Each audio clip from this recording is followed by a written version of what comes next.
Ce scandale qui implique 2 députés de faux documents pour confectionner des passeports diplomatiques à des fausses épouses. L'Assemblée nationale ne protégera personne et prendra ses responsabilités si la justice sollicite son aide pour une levée de l'immunité parlementaire des mises en cause pour l'éclatement de la vérité dans cette affaire qui secoue à l'Assemblée nationale.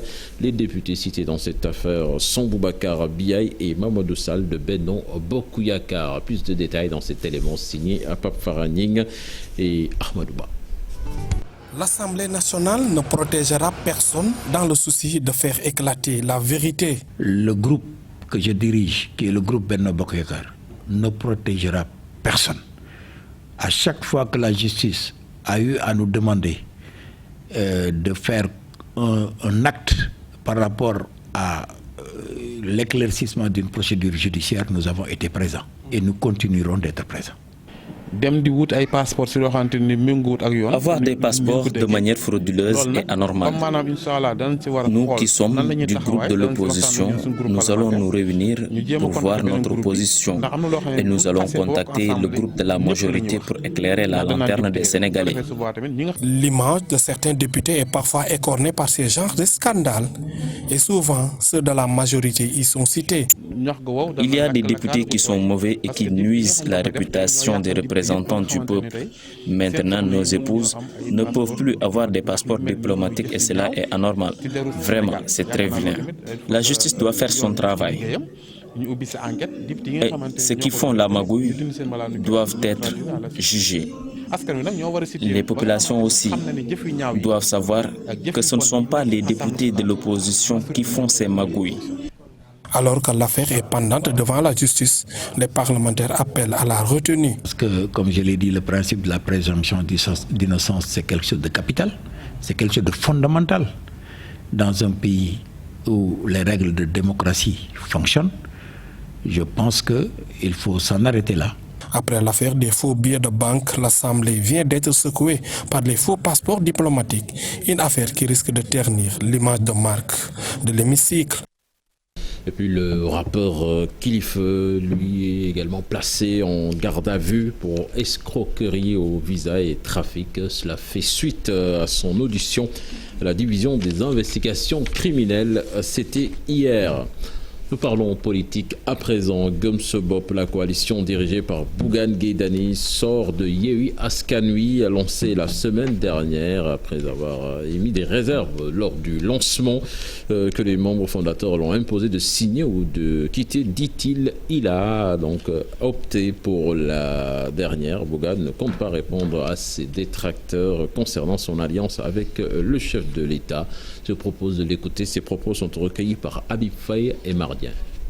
Après avoir émis des réserves lors du lancement de la coalition de l'opposition, aujourd'hui, nous avons reçu mandat de la conférence des leaders de nous retirer de la coalition Yewwi Askan Wi.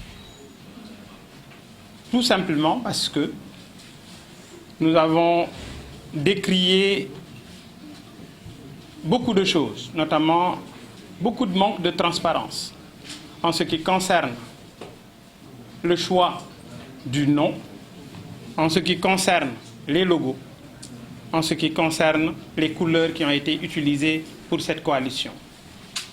Donc ce qu'il faut retenir, c'est que cette grande coalition Gumsebop ira seule aux élections locales du 23 janvier 2022.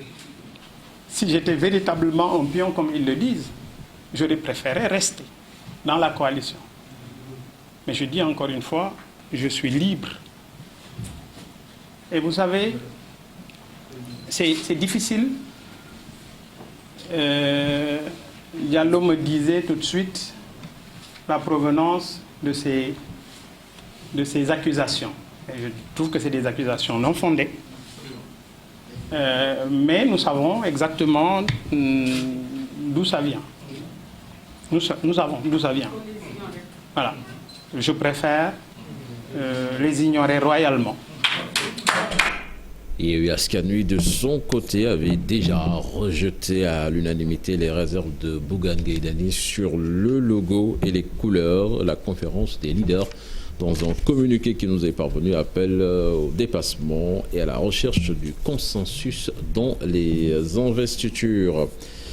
La clôture de la révision des listes électorales prévue ce mercredi à 23h59. On note en rush dans les commissions. C'est le cas à la Médina. Par contre, les certificats de résidence délivrés par la sous-préfecture créent beaucoup de problèmes, comme vous allez le voir dans ce reportage signé Mamadou Fall et Tierno Laurent Mendy. Démarré le 31 juillet, la révision exceptionnelle des listes électorales est bien caractérisée à la Médina, à quelques heures de la clôture. Ici, des échanges houleux ont été constatés. L'opposition déplore une fraude qui ne dit pas son nom. Les certificats de résidence délivrés par la sous-préfecture sont indexés. Les certificats délivrés par la sous-préfecture ne sont pas en règle. On peut même parler de fraude. J'ai vu quelqu'un avec des centaines de faux certificats de résidence. Qui sont délivrés au niveau de la sous-préfecture. Et c'est ça que nous dénonçons. Parce que c'est la mairie de la Médina qui est plénipotentiaire pour délivrer les certificats de résidence. Parce que c'est là-bas où on note un militant qui habite à la Médina. Contester quelques certificats de résidence. Là, je voudrais préciser que les certificats de résidence, ce n'est pas seule la commune qui doivent les délivrer. Le préfet, la police et la commune ont le droit de le délivrer. Pour le maire de la Médina, beaucoup de sous-préfets sont au service du pouvoir. De rester des républicains, de rester des agents de l'État neutres.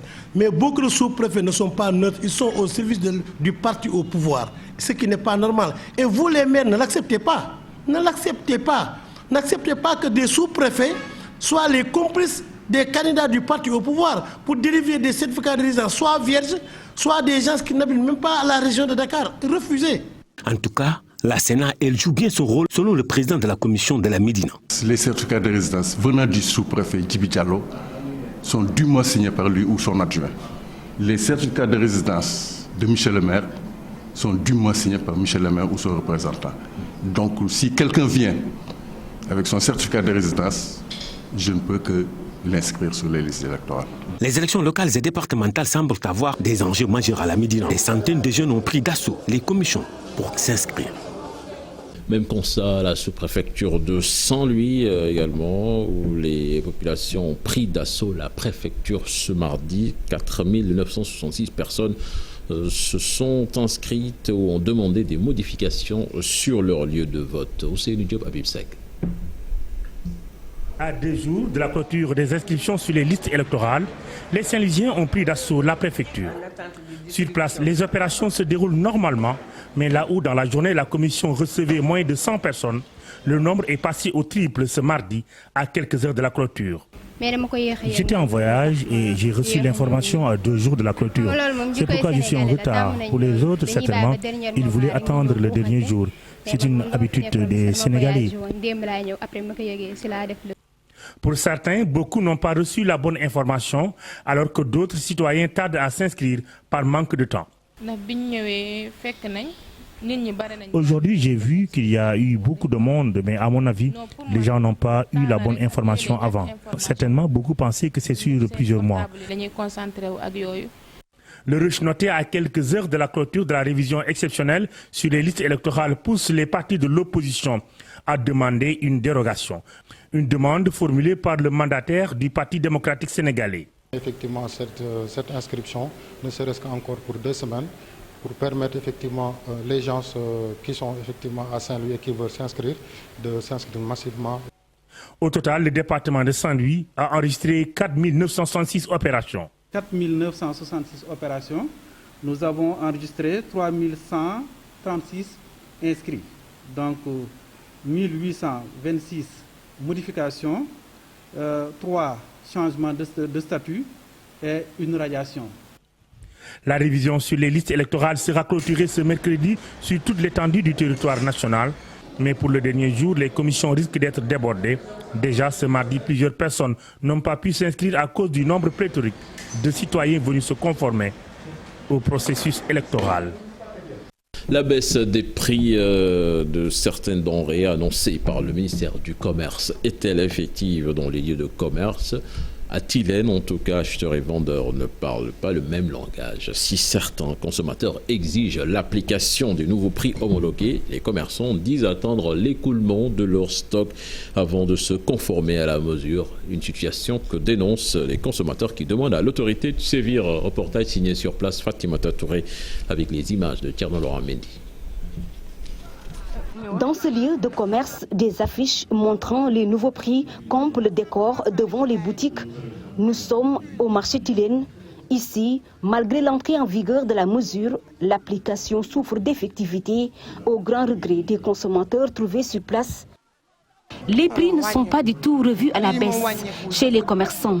Bien au contraire, c'est cher, trop cher même. Les prix doivent être diminués, nous sommes trop fatigués. La baisse des prix n'est pas du tout effective, malgré la décision du ministre du Commerce. Les commerçants ont tout augmenté. Nous souffrons énormément.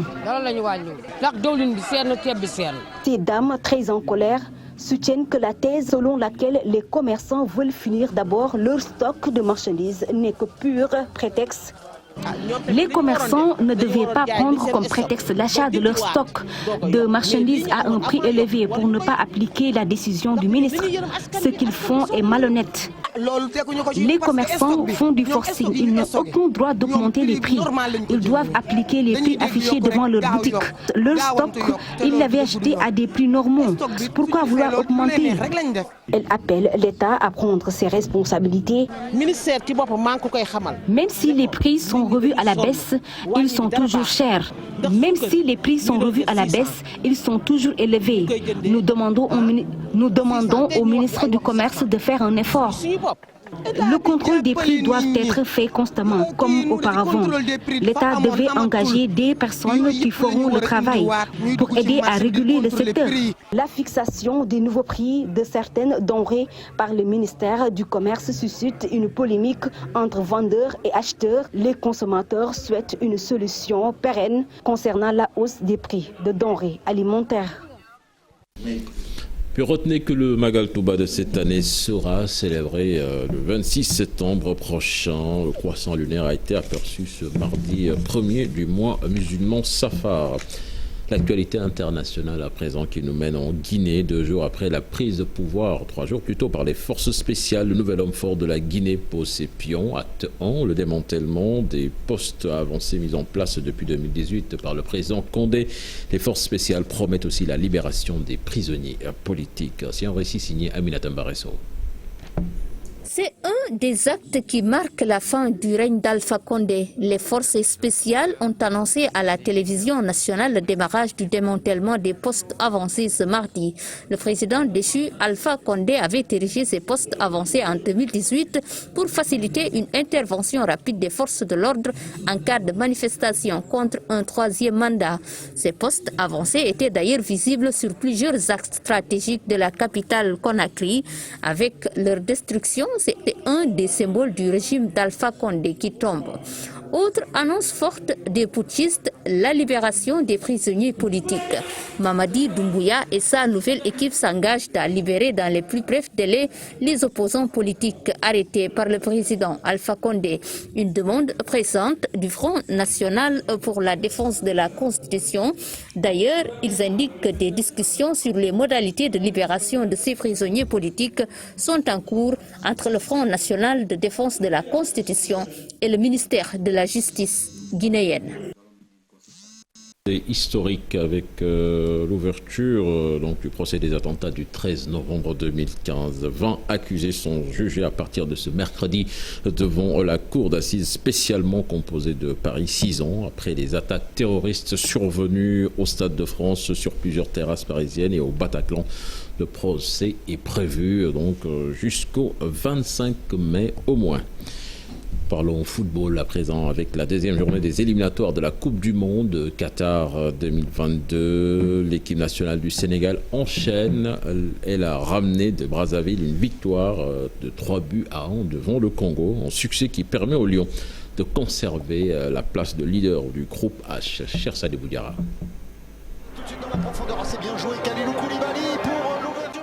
Le Sénégal impose sa suprématie au Congo, à Brazzaville. Un succès maîtrisé de 3-1. Les Lions ont pris par le bon bout une rencontre ouverte. Ils ne mettent pas toutefois assez de rythme dans le jeu. Des occasions pas concrétisées de part et d'autre au cours des 20 premières minutes. Le Sénégal parvient à ouvrir le score à la 27e minute par Boulaye Dia sur une longue passe de Kalidou Koulibaly. C'est le premier but de l'attaquant en équipe nationale en 8 sélections.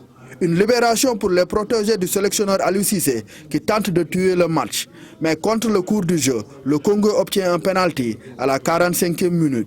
Il est transformé par Ganvoula, Silver, un but partout à la pause. Il faut attendre le dernier quart d'heure pour que la rencontre s'anime de nouveau. Les Lions, plus incisifs, reprennent l'avantage à la 82e minute grâce à Ismaïla Sarr. Une avance corsée par Sadio Mané qui obtient et transforme un penalty à la 87e minute. Le 25e but de l'attaquant de Liverpool sous les couleurs du Sénégal qui clôt le score. Le Sénégal, 2 matchs, 2 victoires, garde la place de leader du groupe H. Prochain rendez-vous pour les Lions, une double confrontation avec la Namibie au mois d'octobre prochain. 31 réalisations. Le Sénégal, très bien parti donc pour survoler ce groupe H.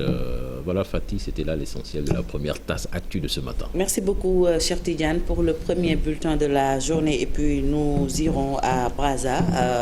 Sur place nous retrouverons Inch'Allah Bakary Touré, l'envoyé, Bakary Cissé autant pour moi, l'envoyé spécial du journal Record qui va revenir un peu sur ce match d'hier concernant la deuxième journée des éliminatoires Coupe du Monde Qatar 2022.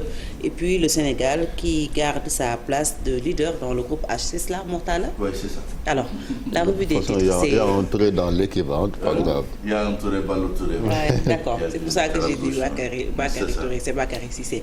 Bon, excusez ce lapsus. Alors, tout de suite, la revue des titres avec Mortala.